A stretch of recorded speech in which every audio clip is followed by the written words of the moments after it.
असा ठार झालं जीव माझं बघून तू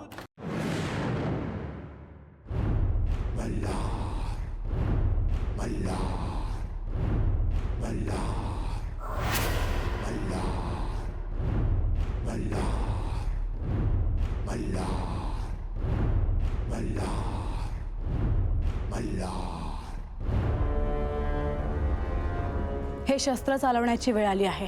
माझा धीर हवा. हाती शस्त्र असलं की धीर देखील असायला हवा. धीर त्यांच्यासाठी ज्यांना लोकांचे कल्याण कळते. त्या असुरांना एवढी संधी देण्याची काही आवश्यकताच नाही.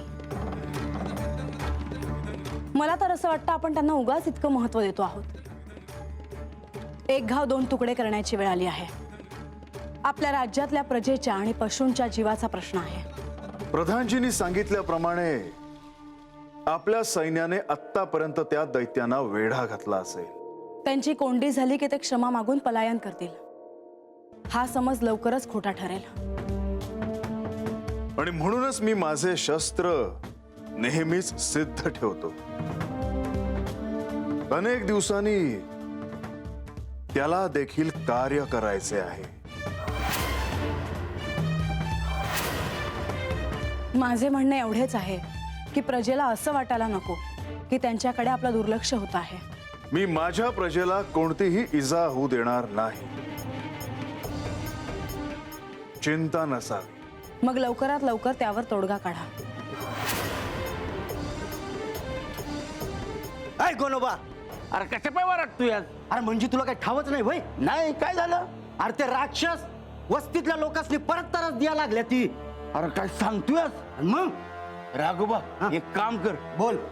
देवांच्या जाऊन लागली समज कानावर घाल. होय, जा बिगी बिगी. आलोच बघ.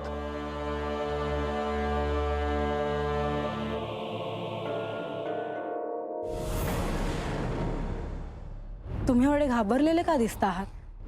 काय झालं? अहो तर राक्षसांनी सैन्याचं कड तोडून लोकांनी त्रास दिला या. त्यासनी मारहाण केली, अन्नधान्याची नासधूस केली या. या तुम्ही.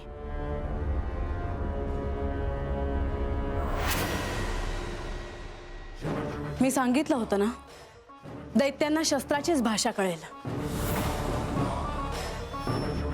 आता त्यांना क्षमा नाही.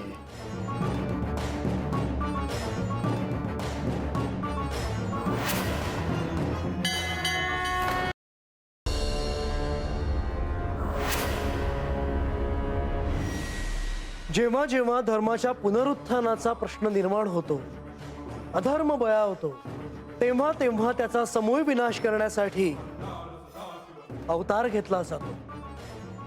श्री महादेवांनी मणी आणि मल्ल यांच्यापासून सृष्टीचे संरक्षण करण्यासाठी, त्यांचा विनाश करण्यासाठी श्री मार्तंड भैरवाचा अवतार घेतला. मणी आणि मल्ल यांचा वध झाला. त्यांच्या कर्माचे त्यांना शासन मिळाले. तरीही दैत्य कुळातील काही दैत्य यातून काही शिकलेच नाहीत. त्यांनी त्यांची कुकृत्य सुरूच ठेवली. होय बंधू, अशांना क्षमा नाही. आज जेजुरीची परिस्थिती आहे ती त्या दैत्यांमुळे आहे. ही माझी प्रजा आहे. माझ्या प्रजेला मी संकटाच्या सामोरं कधीही जाऊ देणार नाही. आणि हे देखील भक्तांना संकटात सोडणार नाही. यांची कृपादृष्टी सदैव भक्तांवर आणि या जेजुरीवर राहीलच. आणि म्हणूनच हे दैत्यांशी युद्ध करण्यासाठी निघाले आहेत.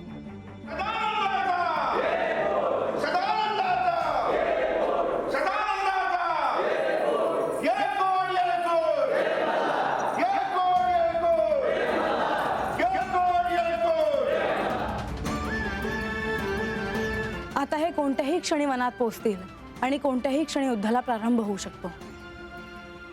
प्रधानजी त्यांच्याकडे प्रस्ताव घेऊन गेले होते. तेव्हा जर त्यांनी त्याचा स्वीकार केला असता तर आज हा क्षण कदाचित आला नसता. पण अखेर तो क्षण आलाच. आता त्यांची यातून सुटका होणे शक्य नाही.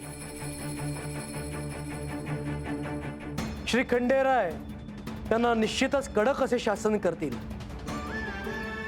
लवकरच युद्धाला प्रारंभ होईल, तेव्हा सगळ्यांनी धीराने आणि सामंजस्याने राहावे.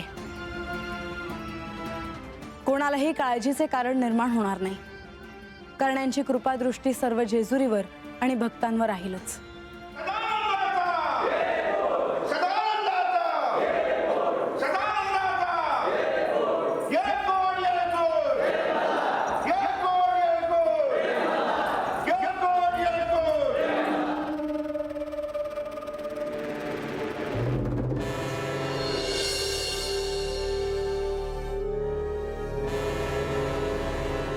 आज हे शस्त्र वापरण्याची वेळ आली आहे.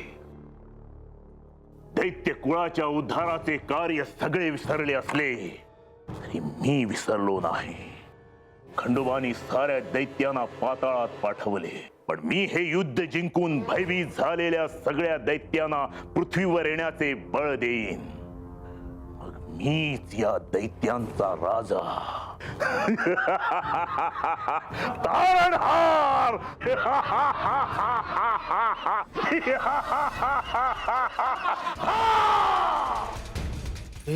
तू ऐकलंच का? काय माझ्या कानावर कोणाचा तरी आवाज आला.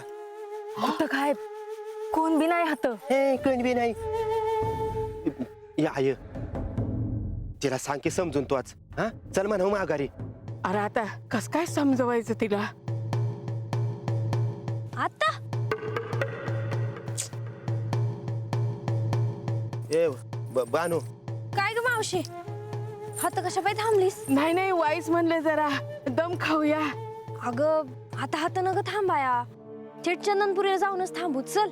वय वय. ए वय वय काय वय वय. बानू मी काय म्हणतो, वाईच विचार करतो. कसला? हेच अगं रानात राक्षस आहे ती, उगा कशाला नाही का? मी आज जाणार आहे. तुम्हाला यायचं असेल तर चला, नाही तर राहू द्या. नकावाच ऐकलंय का कोणाचं? चला आता, होईल ते होईल. ए बानू बानू. युद्धावर जाण्याआधी औक्षवण करण्याचा प्रसंग खूप काळानंतर आला आहे. होय, तू, मी, श्री विष्णू, श्री महालक्ष्मी देवी यांनी सर्वदूर शांतता प्रस्थापित केली होती. परंतु ते असुर पुन्हा पाताळातून बाहेर आले आहेत. त्यांना शासन करूनच येतो. आपण या युद्धात यशस्वी व्हाल यात काही शंका नाही, पण तरीही शुभ व्हावं म्हणून हे औक्षण.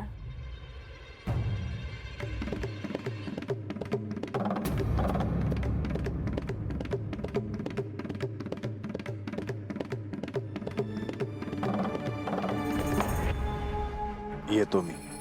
मला एक सांगायचे आहे. तुम्ही आता युद्धावर चालले आहात, ही योग्य वेळ नाही, पण त्या गोष्टीसाठी मला विलंब नको आहे. एवढं काय महत्वाचं आहे? हे कार्य पार पाडल्यानंतर बानूला मी जी आज्ञा दिली होती त्याबद्दल आपण बोलूया. पुढे अद्याप त्याचं काही झालं नाही. येतो मी.